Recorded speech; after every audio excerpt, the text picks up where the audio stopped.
What's up, DAW Nation? My name's Wyatt Troy, and I want to welcome you to episode 47.5 of Behind the DAW, where we usually interview music producers, artists, music industry experts, and people of that nature on an emotional, philosophical, artistic, and music business basis. But as you notice, this is a 0.5 episode, which means we took the audio from our YouTube series In the DAW and we put it in a podcast form so that you could partake of it on the go and get that perfect combination of emotional and technical knowledge. So, who are we interviewing this week? This week we are interviewing Au5. That's right. For the third time on In the DAW, we have brought Au5. He's going to break down his song Only in a Dream that was released on Monster Cat. What can you expect to learn from this episode? You're going to learn advanced bass sound design. You're going to learn about how to get a vocal to sit perfectly in a bass mix, how to utilize and create bass jams, and you're going to learn about advanced drop music theory. And DAW Nation, we're going to talk about all this and even more when we get back from thanking our sponsor. DAW Nation, imagine if you could learn extremely innovative sound design from a legend. Imagine 5.5 hours of mind-blowing, in-depth videos explaining and exploring every detail on how to get the craziest sounds that no one else is making. Imagine walking away with all the effects racks, instrument racks, and project files that was handcrafted by someone that has producer credits with Monster Cat, BT, Infected Mushroom, Virtual Riot, Illenium, Seven Lions, Ausla, and so many others. Now imagine all of that power being at your fingertips just a few minutes from now. Well, DAW Nation, what I just explained actually exists. The In the DAW team collaborated with Au5, the sound design legend himself, to create the Au5 Ableton Sound Design course. Again, as I mentioned, it includes 5.5 hours of videos illustrating the most innovative sound design techniques, all the instrument racks, effects racks, project files, and we've even included a full walkthrough and breakdown of Au5's newest EP, Energize. Right now, we're running a $50 off discount for the course, but this is a limited time offer,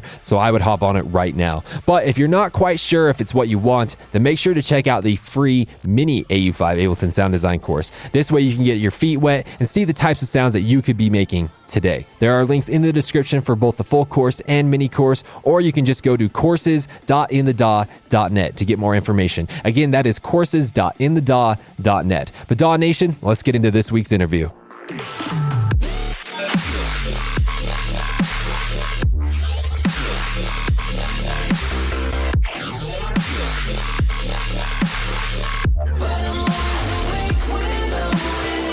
I want to welcome everyone to this week of In the DAW. Once again, for the third time, we have Austin Collins, also known as Au5. How you doing today, man? Hey, I'm doing great, man.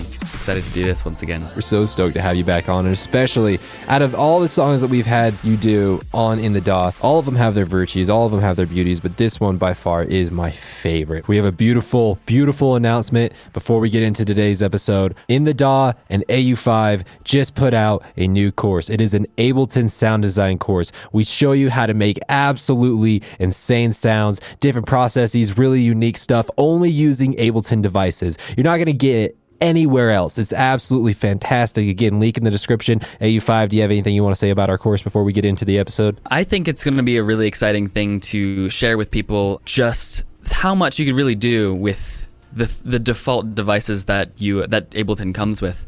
And yeah, I'm really excited to share all of these secrets and stuff. It comes with a lot of instrument racks, effects racks, some bonus material. We go through drum synthesis, bass design, different effects racks that will help in mixing and also sound design. Very multi-purpose stuff, as well as a full walkthrough of my Energize EP.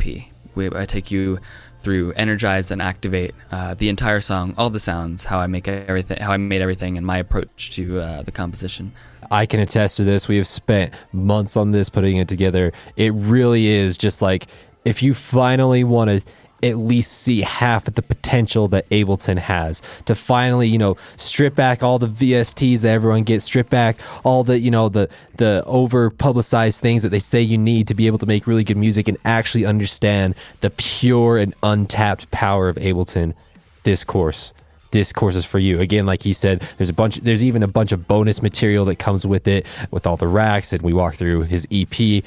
I'm telling you guys, like right now, I would highly encourage you to go get it. It is going to jump up to the original price very soon. It is the link in the description. Go check it out. But let's get into today's episode. There was a vocoder layer in the vocal stem that I got, And that's sort of what I used as reference for the chord progression in the Rise pre-chorus part. But what I ended up doing was sequencing in new MIDI using the dry vocal stem. I had him send me the non-vocoded vocal stem, so I could do my own vocoder stuff, just so it mixed a little bit better and was a little bit fuller. The lead is just this. Your eyes closed tonight, and I'm not. These are the MIDI notes.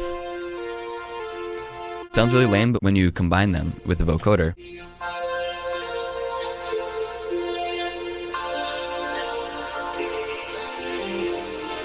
it's pretty simple what I'm doing. I'm using just a simple serum patch with a little bit of noise. This noisy saw. Everyone's been asking me, like, what skin is that? Someone saw it on Instagram and then everyone's talking about it.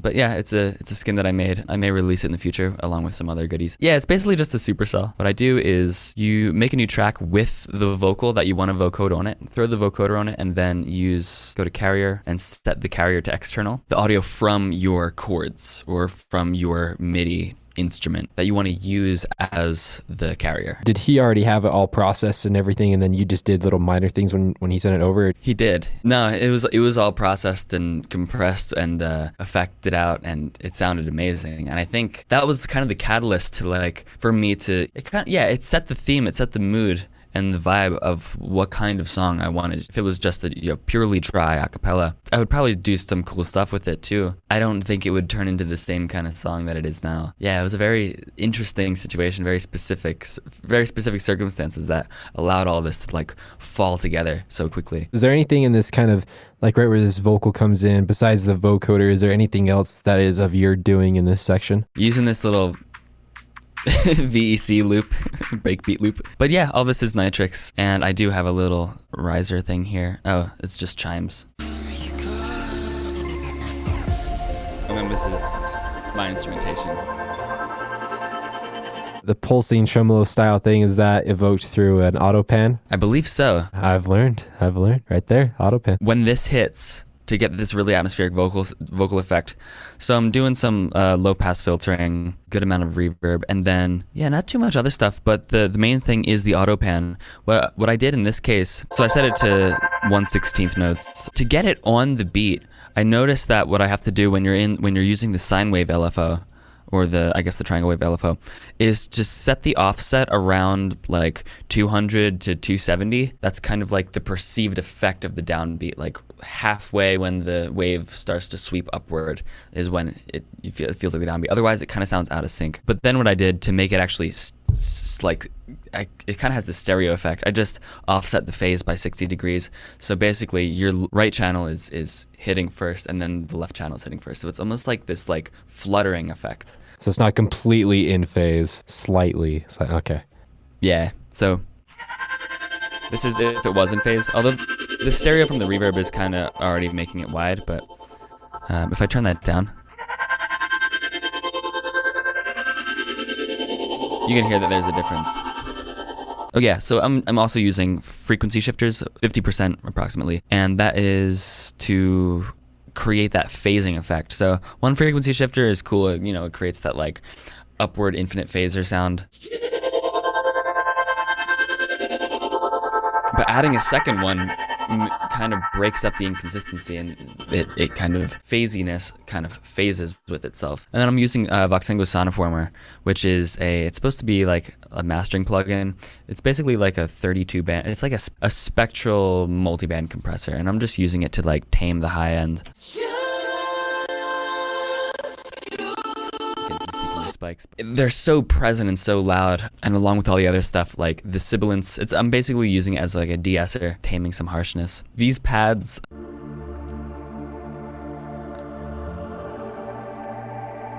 it's actually super simple. They're just two supersols, one an octave higher than the other, and then a phaser on it. Some ping pong delay, low pass filter opening, EQ, a little EQ rebalancing, some more reverb, and that's it. Like, it sounds so lush with just that simplicity. And then this piano, I'm using Alicia's Keys Contact. But what I do to get that really big effect is I'll use Valhalla Room, some low cut, because there's actually like a lot of bass in piano versus It makes a huge difference, especially when you're mid-side OTTing it at the end. Yeah, so I like to put the ping pong delay in the Valhalla room before like the multiband compression, and the reason why is because it just sustains better. I feel like the actual articulation of the notes cuts through the reverb, but then once the actual note decays naturally, the reverb kind of takes over and is kind of like a sustain. By the way, guys, the mid-side OTT, we talk all about it in our course that is just releasing. If you guys are interested in learning more about the mid-side OTT, make sure to check out our course. Link in the description. This is the good part. This is where people start waking up.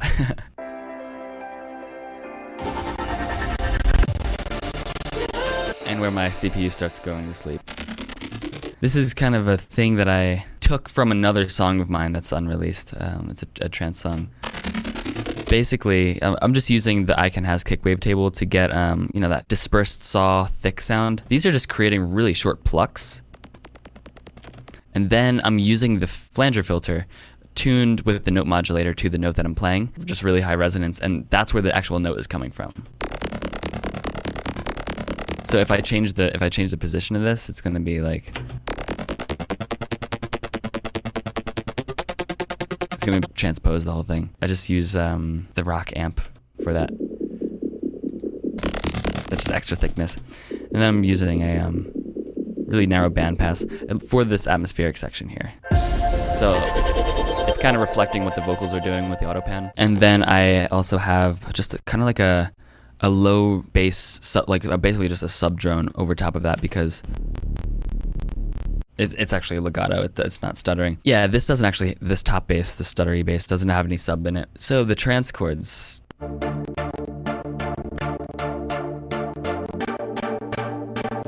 So yeah, this is basically just the same patch as the pads, except I'm using an LFO as an envelope to create the plucks. And I'm also using something that I don't really do often, but I really noticed was necessary for this. I have my amplitude sustain set to like minus 5 dB about. Usually I just have it like this, and I know a lot of other people also have it just like that, but what ends up happening is like, hard to hear, but it sounds too consistent. Like there's no dynamics to it. Like the lower that you have your sustain level for your amplitude, the more it's going to sound like it's punching, even when the filter is totally open. If the filter is totally open like this, you can't really hear where the notes are restarting, especially in the context of other instrumentation. So if you bring the sustain down, you'll actually get an amplitude attack. In this case, what you want, because otherwise it'll just sound like a big legato sounding pad that doesn't have any note articulation. So, and yeah, it's plucking without any filter modulation, which I think is pretty cool. So then, yeah, I put a ping pong delay on there, the same EQ to rebalance it, and then, yeah, another mid-side OTT. And then the second half of this pre-chorus, I have these square pops. You'll be able to see it's literally just a square wave. A little bit of noise. The AC hum noise is off. Like the amp is off. You're not actually hearing that. What you're hearing is the coarse tuning of oscillator 1 being modulated by the waveform of the noise. Without it, it's actually a totally different pitch, because I guess it has some DC offset in it or something. Noise oscillator, destination, coarse pitch. And then I just tweaked it so it fit the key. And then Valhalla room. And then OTT. One full. And then the band pass.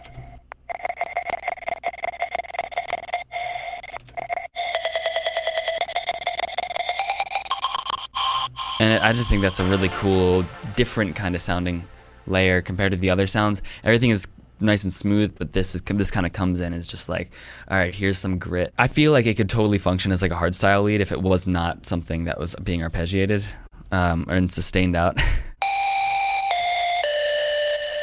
And I'm just using a really short gate on the arpeggiator to get that effect. So I think my CPU is gonna start being nicer at this point.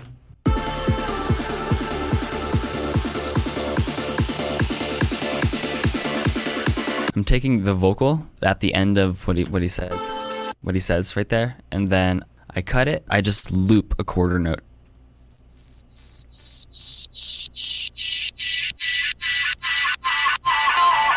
And of course there's other stuff going on. That's all it is.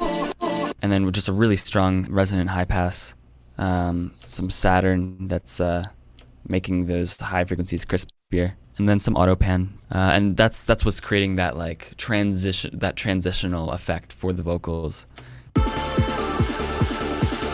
Because the top voice is reverbing out and delaying out, and then this is like coming back in, introducing the tonic essentially. It's tonifying the part and basically making the rise even a more efficient bridge between the melodic stuff and what's about to come. Yeah, these drums, a simple 909 snare sample. I'm just using I'm using the arpeggiator to articulate the velocity. So without it, these are just whole notes. And this is one way to make really cool rises, really easy, like fill rises really quickly, is just, use an arpeggiator and take advantage of the velocity and retrigger modes. I feel like that's overlooked. Like, I don't really hear anyone talking about that. But basically, if I turn velocity off and retrigger off, it's just going to be super static. You turn velocity on, turn retrigger on. What happens is, or you have to set your target velocity. Basically what that means is I'm holding out a note for a full bar here. The arpeggiator is arpeggiating it at 16th notes. Using this velocity decay and target, I get to choose over the course of your decay time, in this case 237 milliseconds, I want whatever velocity this note is playing in the MIDI to, over the course of 237 milliseconds, to get to a velocity value of 13. That can be useful for rises. It could also be useful for basically crescendos and diminuendos of the notes, which means, getting louder progressively or getting quieter progressively, respectively. So in this case, what I did, I'm using a pretty high velocity of 100, and then I'm bringing it down to 13 over the course of 270 something milliseconds. And without the retrigger mode, it's only going to retrigger every time I play the note. Like every time it retriggers the note. Yeah, if you turn the retrigger mode to beat, what ends up happening is you can choose the duration of your arpeggiator retriggering. In this case, I want to do quarter notes. Every quarter note, I want it to sweep down. Influences the retrigger on your velocity parameters here. So I could do 3/16 notes and get like a basically like a 3/4 feel.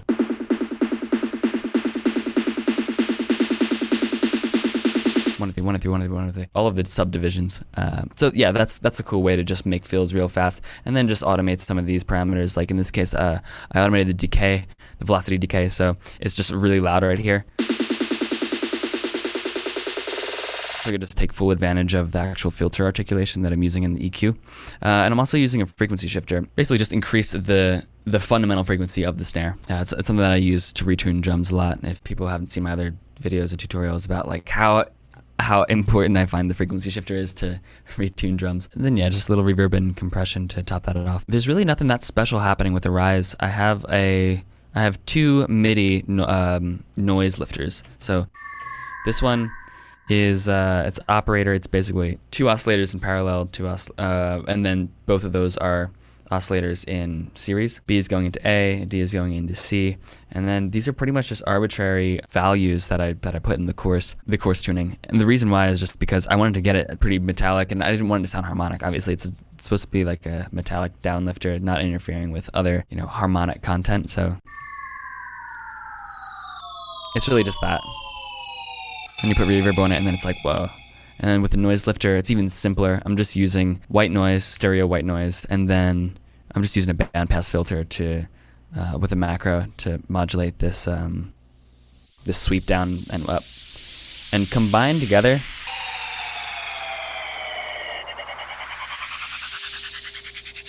it does a lot. There's a lot of cool stuff that you can do just from using those simple techniques. I feel like risers are really important, like the frequency ranges that you use and like how pitch and filter curves are over the course of different parts. Like they seem like such a background thing, but I feel like they're like a very important integral subconscious influence of anticipating the release of tension or creating tension, basically. That brings us to the drop, and this is probably going to be the most interesting part. So obviously the downbeat doesn't have anything on it. It's just the vocal. I found these cool glitch sounds. I'm doing something to them. I think I stretched them out a bit. Yeah, and I retuned them. But this one is from a pack it's called Richard Divine Mechanical Morphs, and there's some really really cool stuff in there. Like, I guess just playing the, like, that's all that is. And then this thing, I don't really know what this is from. I think it might be from Motion Pulse Pack. It's like cinematic Foley and stuff. But yeah, I really started digging the whole like Foley glitching into the first snare. I did that in Activate as well. If you guys want to see Activate, the walkthrough through Activate, it actually comes with the course that we were just putting out. It's actually a bonus in the course. So if you want to check out that EP walkthrough, it's on there exclusively. Both tracks, sorry. Both of them, yeah. The same trance chords that I'm using before, I'm using for these chords here. And this is where it's important that I use the sustain attenuation, like with the amplitude envelope, because otherwise this would just sound like a solid pad. It wouldn't actually have that driving eighth note feel. So this bass is actually sounds a lot uglier than it does in context with the other sounds. It's a Serum. This is a wavetable that I resampled from Razor. It's the multi-mode filter on bandpass mode. I could turn some of this stuff up too. So that's basically all it sounds like. I really like the harmonics that were resonating through it. I'm also using some asymmetrical warp just to make it sound tighter near the end of the envelope. And then some multiband distortion, and then some dimension expander. And then when I crush that through an amp, I have it on rock mode. If I have it on 100%, it's just way too crispy. I like to mix some of the dry into the wet. And so these EQs are mostly just for taking out those nasty mid-rangey frequencies around like 200 and 3K. And then I'm just doing like a low cut because I just supplement this with just an operator sub. Sometimes what I like to do with the operator sub as a layer, sometimes it's too pure because it's just a sine wave. So I'll set the second oscillator B to basically an octave higher, setting the chorus to 2, and then just bring up the level a little bit. And what that does, you can't really hear it, but you can kind of see it on this spectrum here. Like if I start to bring it up, it starts to introduce like second order harmonics, yeah, which are basically odd harmonics. So it's basically like a rounded square wave, and that's what I think is pretty useful for sub, because if you don't have speakers that have a good sub response, having just a couple of those really quiet harmonics of the sub, you know, you have a sub that's like 50 hertz, the 150th hertz harmonic of that is going to give you an impression of a louder sub. Even though it's playing a fifth, an octave higher than the sub, your brain is going to recognize that as that's supposed to be a sub. Then I have this little siren thing right here, which I really like to use as layers. If I turn everything off, you'll be able to hear how annoying it really is. It's just basically a saw wave, a little bit of the first harmonic attenuated, because I wanted it to be a little squarey sounding. Then I use the frequency shifter for the first quarter note. Just kind of like sweep it up. It's a little bit of low pass filtering, and then Valhalla Room to. I wanted crashes to happen on every half note, but I wanted them to get progressively like softer until the next crash came around. And I wanted it to be stereo too, so I was like, instead of just making a bunch of different tracks and like figuring out what sounds best, I just put a really long delay on the whole thing. So as far as the actual kick and snare, and this is a very old sample that I made. I don't recall actually how I made it. I believe I used a combination of like an attack from some sample pack kick, and then I used bassism. It's basically like the precursor to the kick plugin. It's a kick synthesizer, and so I just kind of combined those two, and I think that's where it came from. I've been using this thud trance kick since like 2014. I think that's when I made it. Yeah, sometimes it just works really well. I mean, in this case, I'm doing some EQing, some overdrive. Without it, it sounds pretty basic.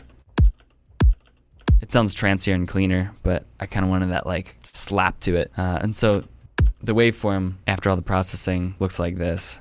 It's really not that big of a kick. A lot of my kicks now are like just basically just blocks. There's no little dip here. This kind of worked. It seemed appropriate for the song. The snare now. So I took this snare from the Iska remix of that Patrick Reza song, Take Me Away. I really love that song. And I thought the snare was crazy because it was such a deep sounding snare. Basically, you can use any like short, deep, kind of deepish snare. And then the real meat obviously comes from the tail. This is the snare that I made for Closer. Without the other snare, it would have sounded like this, which I don't really think is as appropriate. It doesn't have that beef. I could pitch it down, but it didn't have a crispness that this other snare had. And then I also have this Awaken snare. Definitely bridges the low mid body and the high mid tail. And then how I'm making it like really punch is I have a glue compressor after everything. I'm using the initial thud part of the snare to sidechain compress the tail, just so just to make sure that it perfectly fits. And then I just top the whole thing off with soft clip, really. Just to catch the peaks. It's basically just a limiter. The ride is from a pack. I didn't really do much to it. There's some of this stuff though. Yeah. I want that. Unfortunately, I can't really go as deep as I want with this because this is just audio that I'm affecting from a bass jam that I did. If you don't already know, I like to basically just open up a new session and just start doing sound design. But I'm also resampling and recording the whole thing on a different track, on an audio track. And then what I do is like when I'm done messing with sound design, I'll just save the whole thing out as like, in this case, it's a 5.5 minute. I call it a bass design jam. And I throw that in a folder of other bass design jams. And this is something that I really like to do lately because I already know what kind of sounds I have that I made in a folder. If I'm composing, if I don't want to get distracted composing by getting distracted with sound design, I can just go into that folder, find one thing, and then just start scrubbing through basses. And something that you could do that's really cool is like, all you need to do, here's one sound right here. Let's say I don't like that sound, but I want to like find something else in that huge file within the clip, but I don't want to move the clip around. Like I don't want to have to do this sort of thing and then bring it back. I think that's absolute waste of time. I think in Ableton 10 there's an even easier way to do it, but I'm in 9, so anyone using 9, this is how I do it. So you want to turn warp on if you don't already have it on. Turn on loop, and what's going to end up happening is make sure that your loop marker or your loop constraint is as wide as possible, and that your end marker is also as wide as possible. And what happens now is like, because you have loop on, this clip is not going to extend out to infinity. Now you can just move the start marker. I'm actually it's kind of hard to see because the waveform kind of looks the same, but I'm scrubbing through the waveform in this single clip. And so like, I could just find cool stuff like that, and it stays in beat. And that's the same process that I use for doing vocal chops as well. Yeah, and so these basses here, these are just different sounds that I found in this one stem, and then I am doing quite a bit of post, but it's mostly just like filter articulations. So a combination of. So I have this little guy with just this peak moving around just to kind of accentuate some harmonics that are already in there without it. I have a sub crossover so I can make sure that my sub is really nice and saturated. I'm using a Seinfeld on the saturator. Mid-side OTT without it. It's pretty lame without it. That mid-side OTT is just so good. Again, if you want it, we're going to talk about it in our course. Make sure to check out our course. Glue compressor just for taming the highs. And then this multi-filter is something that I use extensively. It's basically 2 auto filters with basically pretty high resonance. I disable the filter once the cutoff is as low as possible. And that is to completely eliminate any phase, or well, first of all, saves on CPU barely. It prevents any phase distortion happening in the low frequencies or even in the high frequencies when you have your cutoff set all the way up. Like even though this is the lowest frequency that I can go to at 26, it's still messing up the sub. Like you would not want this to be like that over top of your bass group, because it's just gonna blur. It's just gonna mess up the phase relationship of your basses. Everything's gonna start sounding like looser and sloppier and muddier. Especially if you're doing processing after that, like saturation and stuff. You're gonna start to get like all of these like muddy tails in the sub and like the low end. If you're not using even if you are using a linear phase EQ, I would suggest bypass your EQs and your filters when they're not in use, just for that reason. In this bass jam, what were you playing with during this bass jam? Like, how did you get the sounds that you did? So that's an interesting question. I don't even remember when I made this. I'm pretty sure what most of this actually is, from what I recall, is just an extensive, obscene amount of comb filters and phasers and serum. Like it was all in serum. I was using like a bunch of unison detune with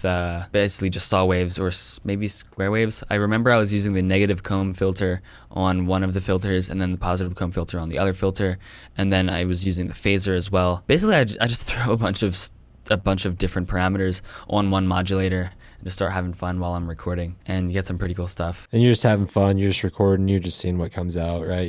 Yeah, I'm just exploring, man. Like, I have no intent to make any song or anything when I'm doing that, and I find that the best stuff comes out of that. When I want to sound design, commit to just sound design and nothing else. I agree. I love having dedicated sessions. It's when you have the crossover sessions where like the potential for things to get messy is so Absolutely. What am I supposed to be working on? I don't know. Maybe I should. I don't know. The choice paralysis. I'm still affected by that, but in this song was a perfect case where the composition kind of took the lead. So I didn't really have to worry about sound design until afterwards. And also, for certain instances like this where I'm just using audio, you'll see in the next section, a lot of it it's simpler than you think. And this bass, right, little bass guy right here is from, I believe it's, my Elemental pack. And also what I'm doing, some of these, I'm just transposing this. So this laser bass jam, I believe, was in A, maybe? So that's one of the original sounds in it. So that sounds like D. Yeah, that was a laser bass jam in D.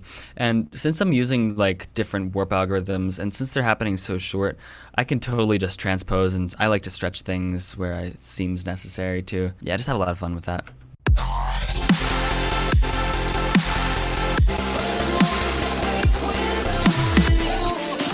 So like these are also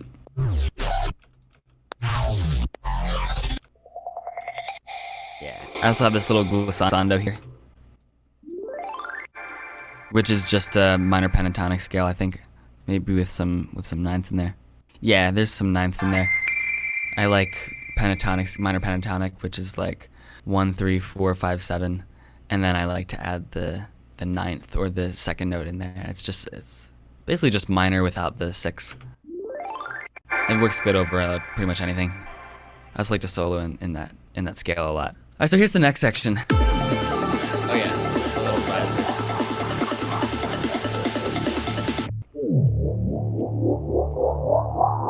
This is audio, but it's a combination of two things that I made. These basses actually went through a significant amount of iterations. You could hear Chime decided to use this a work in progress version of this song in his featherweight mix, I believe that's what it's called. And you can hear that it's a different bass sound because I gave him an early whip and he decided to use that in there. But I was like, it's not strong enough. Like, it needs to be at least Fields of Grey or stronger. Fields of Grey remix. So that was sort of the influence. I tried a couple of different basses. This bass, real quick, is from, I can't even tell you what this was from either. I think it might be, I cleaned a lot of stuff up because this was a really messy project. But I'm pretty sure these are just like sine waves and operator just hard clipping and then using some redux to get the metallic-iness. But anyway, yeah, these basses. So this is a combination of a few things. This is a sound that is from a song on my album. It's undisclosed and will remain undisclosed until we disclose it. A razor layer. So this is kind of like the top end glossiness of it, and then this other one, which was also made in Razor, is kind of just like the meat of it. So combined, it's like the grit, and then also like the lasery glossiness. As you can see, this did go through a lot of iterations. So I tried out a bunch of different things. I had this one sound. Originally it started out sounding, I think, like this. yeah, this is a razor wavetable that I resampled in Serum. I was trying to get like the kind of the comb peak effect, like the same kind of like falling down or like ramp up movement that it has with some more crunch to it. But ultimately I just ended up choosing to actually use an instance of Razor. So yeah, I'm using the comb peak as well as pitch bend and the formant. Without that square wave.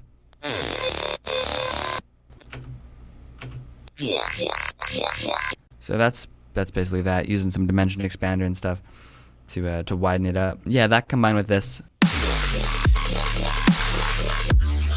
And then this is also the Serum laser bass jam audio with some filter automation and some auto pan.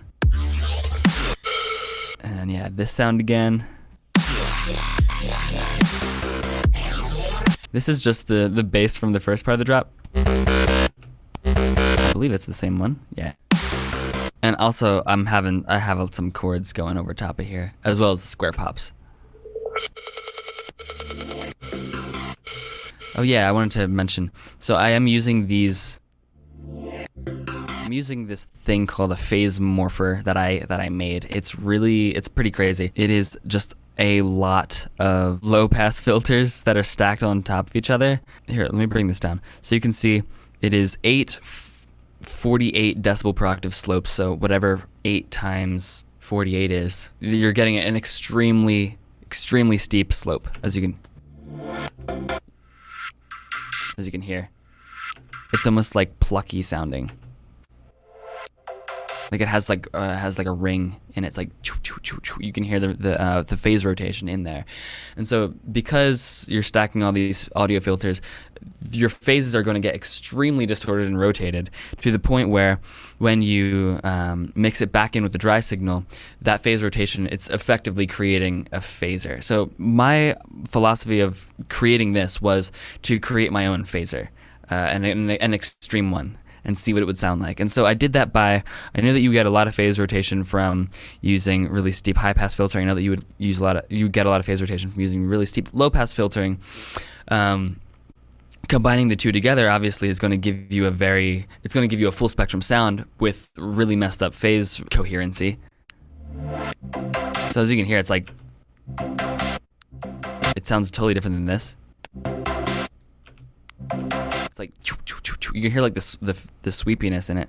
When you combine that with dry signal, you're basically creating what a phaser does. It's because certain frequency ranges are delayed from each other because of the phase rotation. You're going to get basically phase cancellation when those frequencies are out of phase. So here's what it sounds like the cutoff all the way up. Obviously, there's no audible frequencies up there, so the phase rotation is non-existent.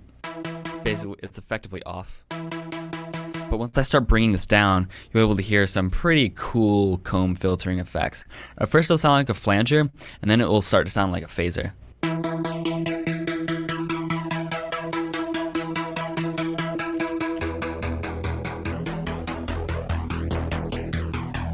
Yeah, and that's just from EQs. There's no other effects. It's just EQs. And so, yeah, I'm using some automation just to do this kind of articulation right here. And also here too. And these are just little bits of basses that are from, I think, yeah, some of these are from other songs, bass stems from my album, actually. They sound kind of ridiculous and messy, but like, I really like to just like, it would be called hocketing the basses during like turnarounds where it needs more rhythmic movement, and so it just turned into that.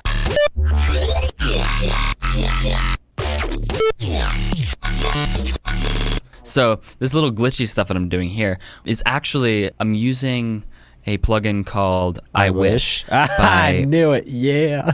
By Polyverse, made by Infected Mushroom. Super cool plugin. I've been using it for years here and there. Basically, it's like a simplified version of Stutter Edit, except what it does is it takes MIDI, which in this case I called it glitch triggers. So every time a MIDI note plays, I have this routed to the actual plugin. So I think the plugin is at the very end of this Razor main bass stem. So this is just a blank MIDI track. I'm just routing it to the Razor layer track and then to the iWish plugin within the Razor layer track. Without that, it doesn't sound as interesting. It's going to sound like this. But with just a couple MIDI notes to trigger this iWish plugin, you can get some really cool effects. Like if I move these around, like I had some other notes in there just to experiment. If I move these around, like you'll hear what else it could do. Dude. I've had I Wish for like a year and I haven't played around with it like this. Yeah, so you can just...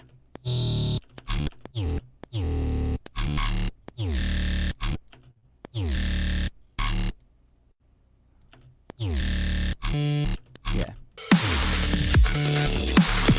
So it's cool. You can play melodies in this MIDI triggered track, and it will glitch the audio to the frequency of the notes that you're playing, which I think is it's such a simple but brilliant effect, and I'm really glad those guys did that. Yeah. Then the next section is pretty much like the first part of the drop. You know, it's just a little bit lighter with some different chord articulation. The 3/4 beat. Down, down, down, down, down, down, down, instead of just like da da da eighth notes.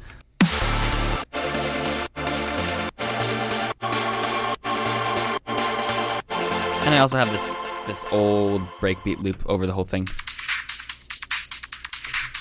So this has to do with more of your heavier drop that you have. The second part of the drop is heavier.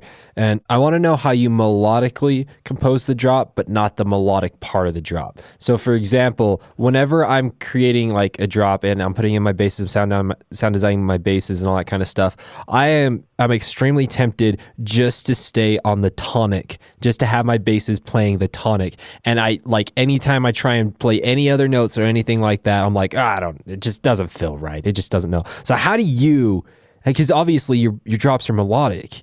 How? What I do first is I establish the chord progression for basically the whole song, the motivic harmonic progression. And because that comes first, when it's time to do a tonic drop, it's just kind of like playtime for me. It's just like, all right, let's just stick to one note.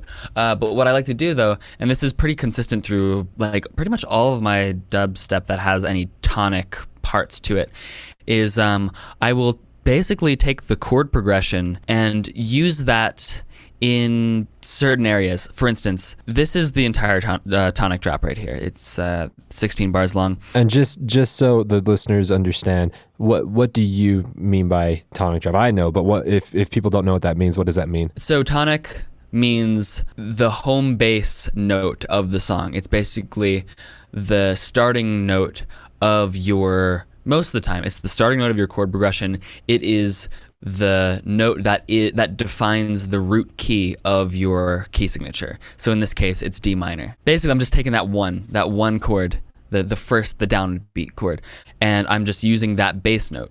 And I'm just tuning all of my basses to just that. That's what I mean by tonic. That's the tonal center of the song. I think I'm understanding what you're saying as far as like your structure of this. So in the tonic drop is what you're saying is most of the basses in the tonic drop are playing the tonic. They're playing the first note, but then you have little instances of the other, like little notes popping out here and there being played by other elements and stuff like that are in your chord progression. Is that what you're saying? Yeah, exactly. They're the same chords that I'm using in the melodic part of the drop. Sometimes I'll rearrange them a little bit. Like this isn't exactly the same thing that I'm playing in the same place over here. It's hard to explain like what my motive is. I think it's just because like a lot of the original dubstep that I heard did this, and that kind of stuck with me. I do it in almost all my songs, but basically my arrangement is something along the lines of 4 bars, and at the end of the 4th bar, I'll have a half note that is a different note, and then the next bar is basically the same thing until the last entire bar, to the last 2 half notes, and then I'll do a more extensive turnaround. So for instance, this is tonic. Just one note, it's just D. Yeah, and so for this first turnaround, which is just kind of like getting ready to reset the same phrase, the same tonic phrase. Basically the same as this.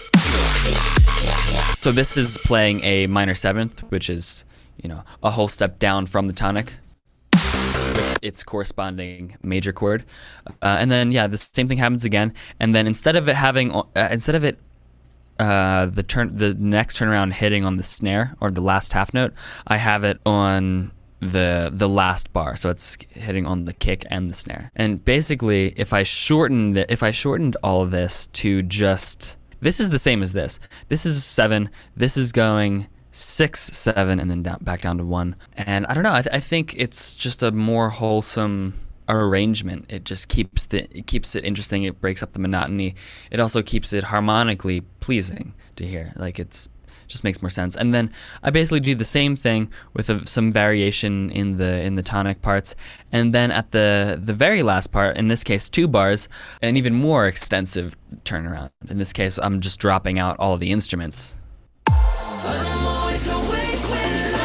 And then bringing it back with the original progression for the very end of the last bar. And then that just naturally transitions into that initial progression, because it's the tail end of that progression anyway, so it's gonna lead into it perfectly. It's pretty simple, at least in my opinion. I guess it's just also because it's something that I'm so used to doing, so used to hearing. That's just how I conceptualize most drops in my head. If there's a chord progression that is heavily established earlier in the song, 99% sure that I'm gonna be introducing that in a tonic part of the song if there's a tonic part. So in your drop, you do have, it's kind of like you have your 2 main elements, which is the melodic parts and your sound design parts. In the first part of the drop, the melodic parts are the ones that are taking front stage. Bass design is kind of taking, kind of a back seat. And then in the second part of the drop, they switch, right? So I guess my question is, would it be too much to have the entire drop where the bass is front and center and only having the melodic parts supporting, you know what I mean? Instead of just having a melodic part, or instead of having a melodic drop and a sound design drop, just having a huge sound design drop. Do you think that would just be too much? Just too intense, or what do you think? It wouldn't necessarily be too intense. From a large perspective of the entire song, I don't think it would necessarily make sense contextually. Yeah, I can give you an example. So like on a rise, right? A rise, the drop is whole bass. It's just straight up bass. But Arise is a different vibe than this. That is true. The first part of the Arise drop the first 2 parts of the Arise drop is just tonic basses. But at the end of the drop, I do reintroduce the chord progression that I establish in the verse. I'm either doing it one way or the other. I'm either doing it like melodic tonic or tonic melodic, something else after one of those 2 things. And the reason that I'm compelled to do that is I don't want it to be something that sounds like 2 different songs, I guess. I want there to be some kind of bridge somewhere. Having the tonic drop first is more like kind of like a shocker effect, and then having that transition into the melodic is like, okay, we're back home. A good example would be Cold Hearted by Seven Lions and Kill the Noise. Their first drop is just straight tonic, and then the second drop is melodic, and then the last drop is tonic again. I think that works really well because they keep the chord progression the same. It's the same 4 chord progression throughout the whole song, except for the tonic parts of the drop. An example of what we're talking about right now too is Excision in an Millennium song Gold. There's a melodic part, which is Millennium, and then there's the tonic part, which is Excision. And so I know, I see exactly what you're saying. I just feel like if I'm going to establish a pretty chord progression in just the verses, it deserves to shine like a tonic drop does. So I use both. And I am assuming that's also why other artists do it as well. Is it possible to fulfill the melodic and the tonic parts at the same time, where you have these crazy bass sound designs taking front and stage, but also fulfilling the melodic parts, not just on the turnarounds, but at the same time? Is that too dense? Absolutely. That's totally possible. And I think there are a couple songs where I do that, like my remix for Funk Agenda, High When I'm Sober, there is no tonic drop, but there is a lot of sound design that I would use in a tonic drop, if that makes sense. What I do hear a lot of artists do is the push-pull method of like heavy bass on the kick, chord on the snare, heavy bass on the kick, chord on the snare, or vice versa. That's pretty popular. So like Days to Come by Seven Lions is a pretty good example, and some of his earlier stuff as well. He does that push-pull kind of thing where it's like there is no tonic drop, it has all of the components that you would want to hear in a tonic drop in the melodic drop. I call it hocketed. Hocketing is a term that means dividing the same kind of phrases, the same kind of musical phrase between different instruments.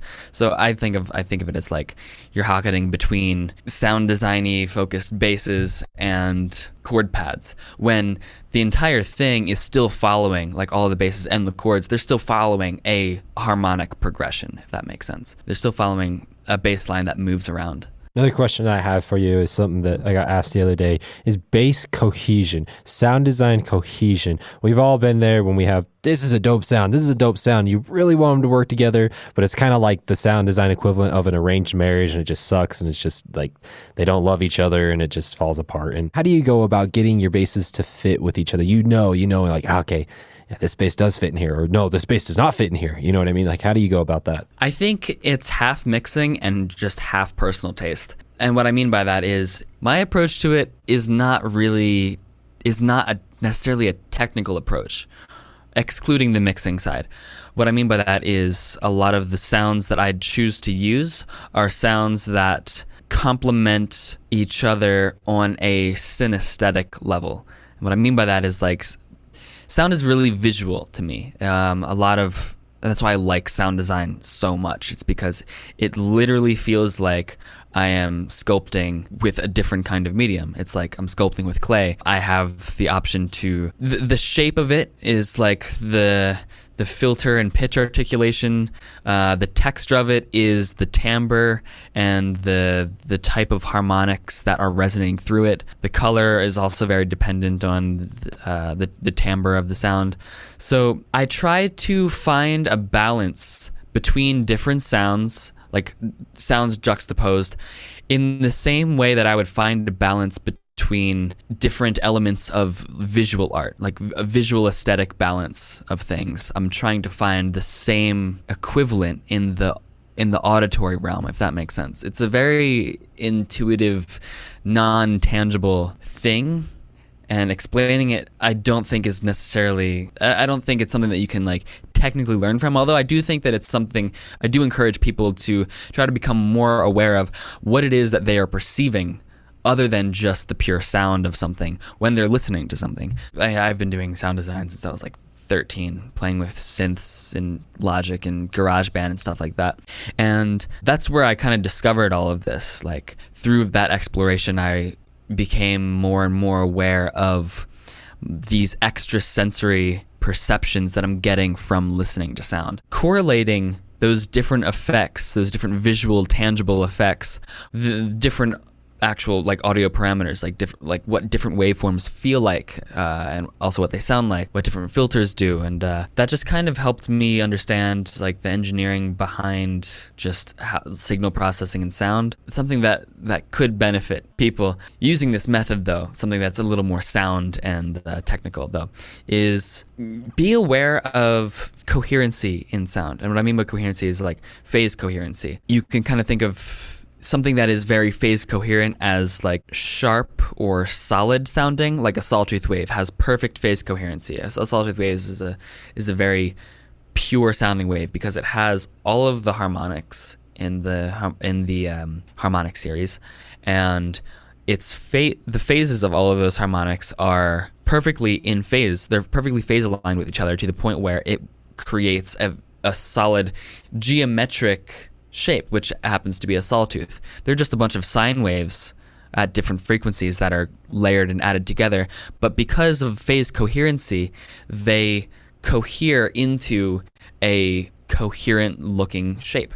If you start messing with those phase coherencies, for instance, if you throw a reverb on a saw wave, it totally destroys the phase coherency, in the same way that if you take a laser, which is a coherent source of light, and shine it through like a lens or on a wall, it will diffuse that light. Like all of the frequencies are still there, but the phase coherency is destroyed. It's just diffused light. It's incoherent light after it reflects off of a diffused surface. Just like sound becomes incoherent when it reflects off of when it diffuses off of diffuse surfaces. So that's what reverb is. When I'm talking about coherency, you can have coherency in different frequency ranges. So for instance, like a distorted electric guitar it's a pretty phase incoherent sound. It's a relatively noisy sound, but that's also what makes it sound big. It's sort of equivalent to like a super saw, where just you have a bunch of detuned saws that are playing. It's just this big wall of fuzzy sound, but all of the frequency content is there, so you can still hear what note it is. It's not just pure noise. You don't want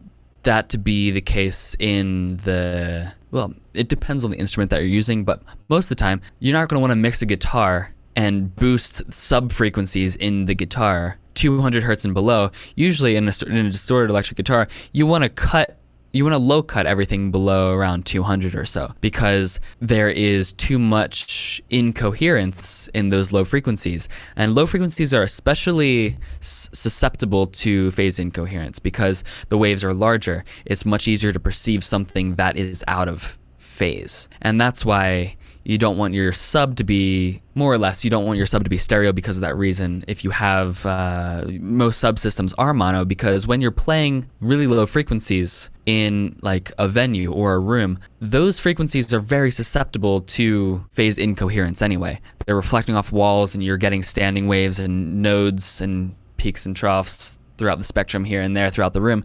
You want it to be as coherent as possible, especially because it's something that you feel. You don't want it to be noisy. You want it to be solid. When it comes to mid-range stuff, there's definitely more room for incoherencies, and that's kind of what gives it its, like, I guess, liveliness or like character, its organicness. When you're dealing with, it depends on the instruments as well. When you're dealing with synths and stuff, phase incoherency in the high end isn't really that big of a deal, because your frequencies that you're using, the actual notes that you're using, are pretty high. The actual harmonic coherency that you're hearing, not phase coherency, the actual, like, what the notes that you're hearing, they're pretty coherent. And so, for instance, like a trance lead, it's just a high-pitched super saw.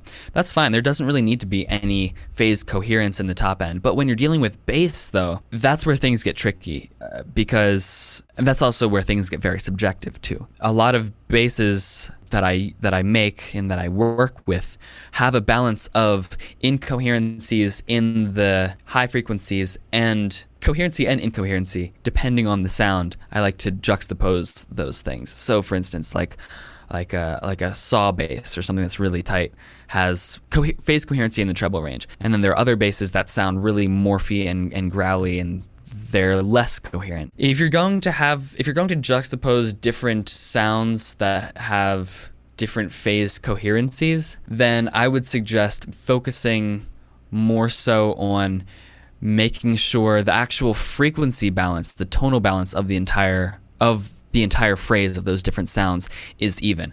An easy way to do that is just using a multi-band compressor on the group.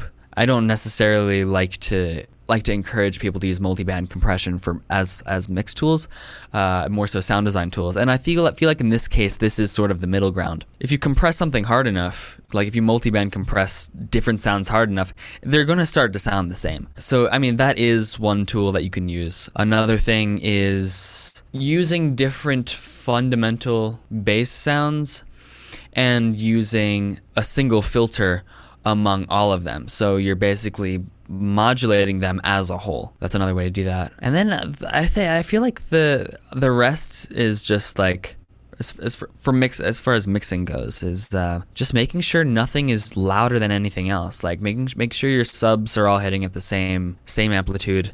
Make sure your treble isn't like peaking. Make sure you're not extensively clipping your tracks. If you are, sometimes it's totally fine. And also the type of synthesis. I guess that's also another thing. The type of synthesis that you're using. If you're using like all additive synths or all subtractive synths, chances are you're gonna have a more cohesive sound, or if you're just using additive synthesis, it's going to have that similar character. With these basses, for instance, this is like the same bass stem. It's a very long bass stem. There's a lot of different sounds in there, but it's synthesized from the same thing. It's one instance of Serum. I'm just altering a bunch of different comb filters and filters and stuff on just a super saw, really. And I think that's kind of lent itself to the cohesion of the sound design in this tonic drop, at least. And then I have some other things that kind of break up the cohesiveness, But I think because they're rhythmically, intentionally placed, they work, like these little bit basses right here. So, have that, and then that rut. They don't really take away from anything because they're not the main focus. They're just intermittent things that kind of enhance the groove of what's already established. Like when a vocalist sends you a vocal like this, how do you go about creating the song around it with the vocal in mind as far as frequencies? Because what I've noticed is when I already have a vocal and then I try and create an arrangement around that, it literally feels like I'm just putting the vocal on top of the song. It doesn't feel like it's a part of the song, and it just feels like I just kind of dropped it right on top. You know what I mean? So how? I know what you mean. To like give a very specific answer to that, it is case by case, because I do hear that, and it is a result of different things. For example, for this song, there are a couple things that I'm doing that kind of tackle that issue and prevent that from happening. It's because main issues that result in the vocals sounding like they're not meshed well is there isn't proper frequency masking. So I personally like to I find writing to a vocal a cappella more intuitive than writing a song and then trying to mix a vocal into the song after I already wrote the song. And the reason why is because a lot of times I have extra instrumentation that I'm going to have to omit or just do extensive mix stuff to make sure the vocal fits and isn't getting drowned out or conflicted. It wasn't that difficult. One thing to keep in mind that's important is spectral masking. So what I want to do, for instance, something that I'll do, and I could probably even enhance this a little bit better, is on the spectrum, check out where your vocals are resonating the most. I know that you're dreaming, but I'm always awake when I'm with you. So what I mean by that is to mix the vocals on their own is a whole nother thing. You don't want anything that's like sharp or sticking out. If you need to use a de-esser for this to catch the sibilants, use it. A little bit of multiband compression just to keep things tame. You don't want to use something that I hear a lot with people, for producers that aren't necessarily that experienced with working with vocals are the low end, where the fundamental frequencies are too dynamic or just too loud or too quiet altogether. So like, that's too much. That's too thin, but it won't sound as bad in the mix because what you're mostly hearing is higher order harmonics in the context of like a big drop or something that has like a lot of bass, or something that's just sounds harmonically full, I guess, or spectrally full. The real meat of the vocals in those sections comes from kind of higher order harmonics around the 1K range. So if I boost this,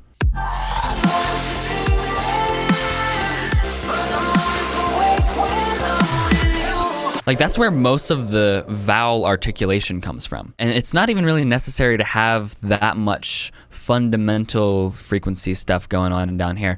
Though it is important to make sure that those fundamental frequencies are tamed, though, because they can vary, they can drastically a lot just from a couple inch deviation of where the vocalist is singing in relation to the mic. In drops and choruses and stuff where there is a lot of like bass movement and stuff happening, and also a lot of treble stuff, your vocals are going to be most of the articulation, you're going to be hearing it around the 1K to 3K range. So it's important to make sure that everything in there is nice and tamed, but also clear. So when you boost that, there's nothing too harsh coming out. But to make that fit in with the rest of the instrumentation, something that you can utilize, this is just for example, and then I want to boost like a little bit of something here. So now the vocals, which actually doesn't sound that bad. Something real simple that you could do is just take this EQ and then copy it onto your synths or basses group, whatever is most prominently conflicting with it. Throw it on there, and then use the scale function to invert that. So you're creating an EQ mask, complementary EQing. Are you serious? It's that simple? That's how it's done. You just scale minus whatever. Usually I'll do like minus 50 or something. I don't want it to be that accentuated, because like if I cut out too much, it's just gonna sound like it's gonna kill some of that energy. So do you have that automated so that EQ only comes on when the vocals come in, or do you just have it on all the time? Well, right now, this is just a demonstration of like a lot of times what I'll do. There are two other methods that I'm going to show you. Yeah, what I would do is when the vocals aren't playing, I will either bypass this EQ or just automate this. I'll just automate it to 0. So that's one way to do it. But since it's a static EQ, it's not a dynamic EQ. There's not, there is limitations. It's a very transparent way to do it, but it requires a little bit more metering and ear training to really get that properly dialed in. The second method I want to talk about is what I initially did, and that is using a multi-band compressor as a sidechainer. So what I mean by that is for the synth bus, I have a multi-band dynamics on there. It's currently bypassed because I use a different method, which I'll show you as well. What you want to do is just throw a multi-band dynamics on there, and then turn on the sidechain. You want to hit this open up the little sidechain section. You want to turn that on, and then you're going to route it the same way you would route an instrument to your kick drum to sidechain compress that. We're using a multi-band compressor though, so we don't have to worry about dialing in. We don't have to worry about sidechain filtering to like filter out the highs of your cymbals to prevent them from ducking if you're doing sidechain compression, which is really cool because I find that it simplifies everything and it makes things much more intuitive. So when you turn on sidechain and then set your track that you want to be the sidechain trigger to duck whatever it is that you're trying to attenuate. All you need to worry about now is just the frequency bands that are conflicting. So in this case, the treble isn't really a conflict, but this mid band here is. So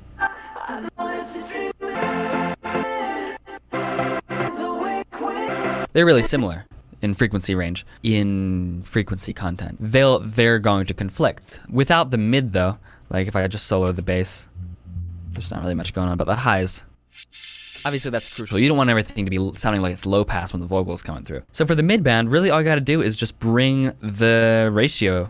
You just start bringing up the ratio, and by dragging down, it's kind of hard to hear, or it's kind of hard to see because of my the color scheme that I'm using.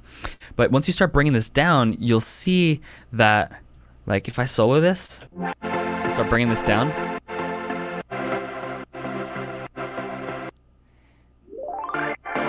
every time the vocal is playing, it's going to reduce the volume of this frequency band. And what it's doing is it's taking the incoming vocal, filtering it through this frequency band, and then using that frequency band as the attenuation, which is really cool because that means no matter, I have 3 different bands, they're all going to be compressing differently, because the vocal has differences in treble and mid range, and it's not just a single band that it's using. Otherwise, it would basically just be a single band compressor with a different threshold for the treble and or with different ratios for the treble and bass frequencies. It's contouring the entire, in this case, the synths group to the vocal and making room for it. So that's one way to make space transparently without having to use automations. So that brings me to the last method, and that is, it's sort of a combination of these two things, but I'm using a third-party plugin, which I highly recommend. It's pretty inexpensive. I think I got this for $40 or $50. It's called Track Spacer. It is effectively the same thing that the multiband dynamics is doing here, except spectrally. It's like band independent. I think it has like 32 bands or something. Yeah, basically what you do is you take a sidechain input, a sidechain signal, and how I'm doing this, because this is an Ableton plugin and I can't just like open up this little triangle thing and be like, oh yeah, here's my sidechain track that I want to use as the sidechain input. So what you have to do, you kind of have to do it the other way around. So you have to create a track. In this case, I called it TS routing for track spacer routing. And what I'm doing is it's just a blank audio track. It's just to reroute a track into the plugin. So the input is the lead vox track, and then the output is I want to select the group or track that has track spacer on it, or whatever plugin you're trying to get a sidechain signal to. In this case, the synths, and then underneath that there will be a list of plugins. In this case, there's only one, since this is the only one that can take sidechain input. So it defaults to that.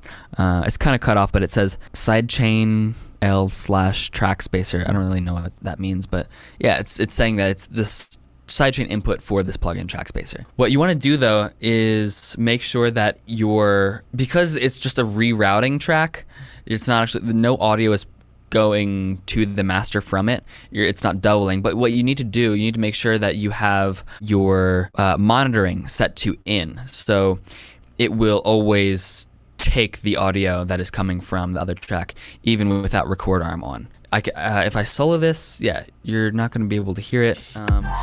But when the lead vox is playing, you'll see that there's a signal going through there. And so what that's doing, it's going to track spacer, and when I'm playing, you'll be able to see the actual signal through track spacer. And really, all you got to do is just, fine tune your low cut and your high cut. You want to constrain it to wherever the conflicting frequencies are. And when I play it,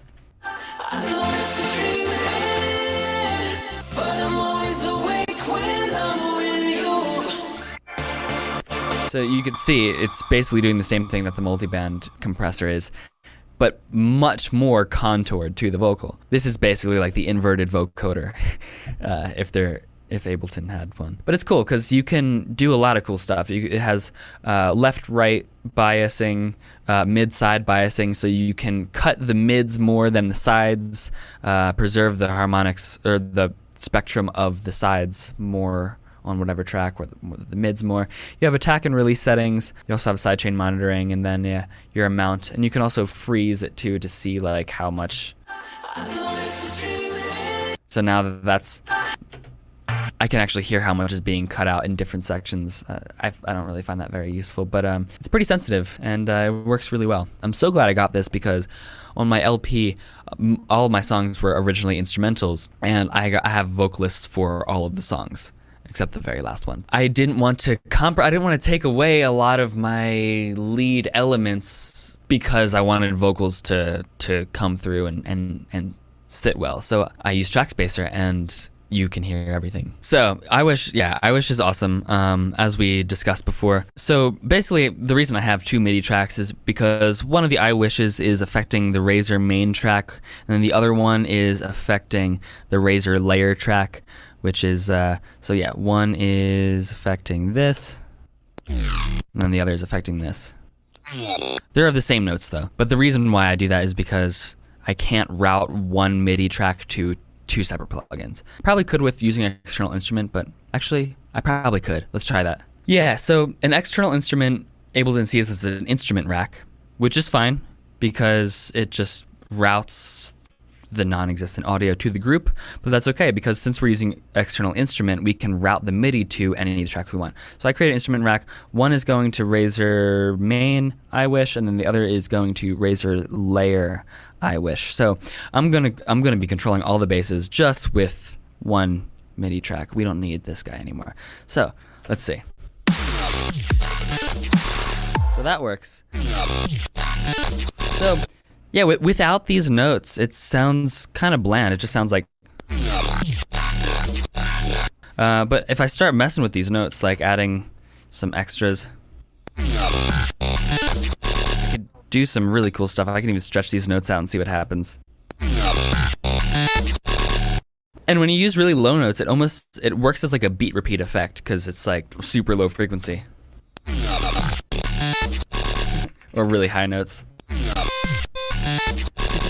But the real fun happens when you use an arpeggiator. So I'm gonna make this the note D, and then I'm gonna throw an arpeggiator on here. This is also really cool, pretty much for anything, but for vocals, like robotic sounding vocals. So I'm gonna set the gate to 99, and I'm gonna set the rate to 16th notes, and let's just see what this sounds like. That's cool. I could change the step size so it will actually like arpeggiate octaves for the bass. Let's see what this does. I'm gonna set the rate to free and then automate the rate. Here we go. These little bass bits.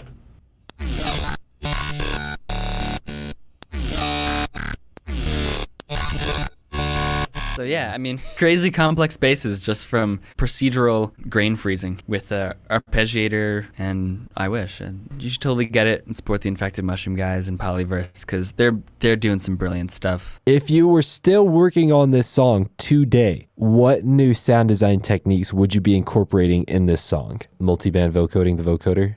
That's what I'd do. I would definitely do that. I would definitely be vocoding basses with other basses. And if you guys want to learn more about that, it's in our course. It's really, really good. I would probably be utilizing actually a lot more of the effects that we cover in our course, to be completely honest. Like the multiband saturator, I think I could make stuff in here sound even beastlier using that thing, as well as the comb screamer, utilizing the sampler more for a lot of those like resampled basses. Do more experimental stuff using pitch and FM or using sampler, which we talk about in our course. I think one of the things that really resonated with you when we were recording the course was like learning to repurpose the material that you already have into creating something holistically new at the same time. Like, you know, like in our course, we were talking about like vocoding the vocoders, where it's like, you know, you're vocoding two basses to each other, or maybe even 3 or 4 basses to each other, right? But they're all your basses at the same time. They're basses from different songs, right? But they're all coming back together to create something new. Taking the granulator and throwing one of your songs in and just mangling the crap out of it and then repurposing those things. Yes. I don't know if we went over it in the course. We may have, but I can demonstrate using this bass. I'm going to try to. So yeah, using grain delay as a way to get more harmonics and just largeness to the sound. If you find the frequency of the note that you're playing, so in this case D, so it's 37 hertz. So what I would do is, this might sound a little weird because this bass clip is pitching down. I'm going to type in 37 hertz into the frequency of the grain delay. So now I'm going to set from sync to time mode, and then when I start to change the pitch of these grains, they're going to re-pitch every 37 times a second, which matches the note of the actual bass. So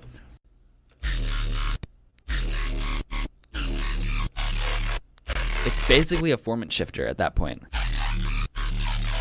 And you can change the delay time somewhat to just get broader effects and also increase some feedback.